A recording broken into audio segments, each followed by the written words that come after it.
Hey everybody, good afternoon and welcome to Newark Liberty International Airport, where I'm going to be kicking off probably the trip of my life, going all the way around the world.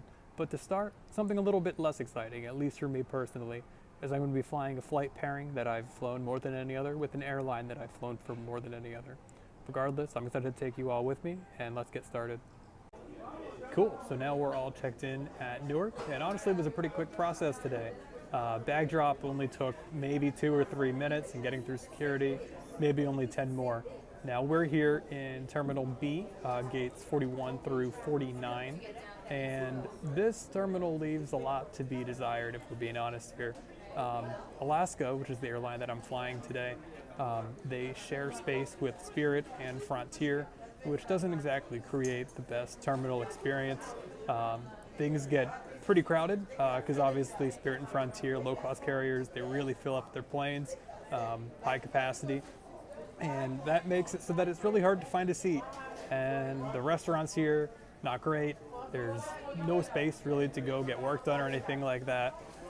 But it's all good. I've killed about an hour now and only have to kill another 30 minutes or so before it's time to board. So looking forward to getting on the plane. It's a 737-900 that we're going to be on tonight to LA. And I can't wait to get on and probably go back to my favorite city. Also, just some weird things about the terminal here, in Terminal B.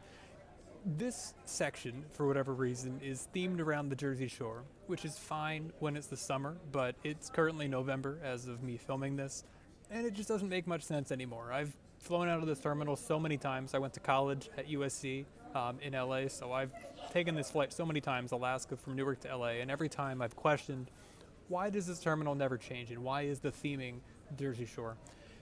Never really made any sense to me. I have a pretty good idea of what this flight's going to be like tonight. I've flown Alaska so many times. Unfortunately, this will be my first time in a while without my Alaska status, which I haven't gotten since I graduated. So that's going to be a little bit of a bummer. I won't have as much space as I'm used to. No chance to get an upgrade, which would be really nice. But we do have plenty of business class flights coming ahead on this trip, so make sure that you stay tuned to get my review and get my take on those. The on-ground experience at Newark, especially Terminal B, is really quite bad, but I don't fault Alaska for that, since they only operate a few flights a day here in Newark. I think it's quite explainable why this experience is so poor, but I do think it's something that they should improve, or at the very least, not be in a terminal with low-cost carriers, because it really does make the experience worse than it should be. Cool, so welcome on board. I'm in seat 20F tonight, and looking forward. The pitch is actually pretty good. I'll share some video of that pretty soon. I actually feel like I have some more space than I was expecting that I'd have. Not too long after takeoff, we had your typical US domestic snack service and drink cart service. Nothing too remarkable, but figured that I would show what I got. So we're about 2.5 hours in the flight now, and feeling pretty good. Pretty much standard for how just about every other Alaska flight I've taken has been. Looking forward to getting on the ground. A couple notes: I really wish Alaska would serve more than just pretzels as the snack. Like, give me a couple options, like a lot of other airlines do. That would be pretty cool. And the bathroom could be a little cleaner, but aside from that, it's fine.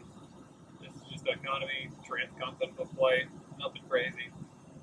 Got a lot more crazier stuff coming on for y'all later in this trip, so I'm going to get back to my seat, get some more reading done, and enjoy the second half of this flight. Should be touching down in LA in about 3.5 hours. A couple of hours before landing, we got a second drink service, which was a nice surprise, as this is not always a guarantee. So as we begin our very scenic approach into LAX, I want to talk a little bit about pricing for this flight. I booked this flight with cash, and I paid $173.10. Of note, I did do this through the Capital One travel portal since I had a travel credit to use with the Capital One credit card. But overall, I feel that this is fair value for what the flight was, especially since it was not a basic economy ticket. Now, there was the cost of a checked bag on top of that, so overall you're looking at closer to $200 one way from Newark to LAX, which is a bit on the high side, but overall I feel okay with what I paid for the flight. If I had to give a rating to this flight, I would say it gets the middle of the road 7 out of 10. There wasn't anything particularly great, and there wasn't anything particularly poor except for the bathroom being as disgusting as it was. Hey everybody, welcome here to LAX's Terminal 6, which I think is actually a pretty good terminal. That was a pretty good flight. We got in a little bit early and then just had a little taxi to get to the ground. Now, what I want to know in the comments is, do you think a 6-hour flight is long? Me personally, I've done this so many times that it doesn't faze me. I could do 6-hour flights back to back to back, and I think I'd do perfectly fine. But I know there's a lot of people in my life that think 6 hours is a really long time to be on a plane and really struggle to get through it. So I'd love to know what you guys think.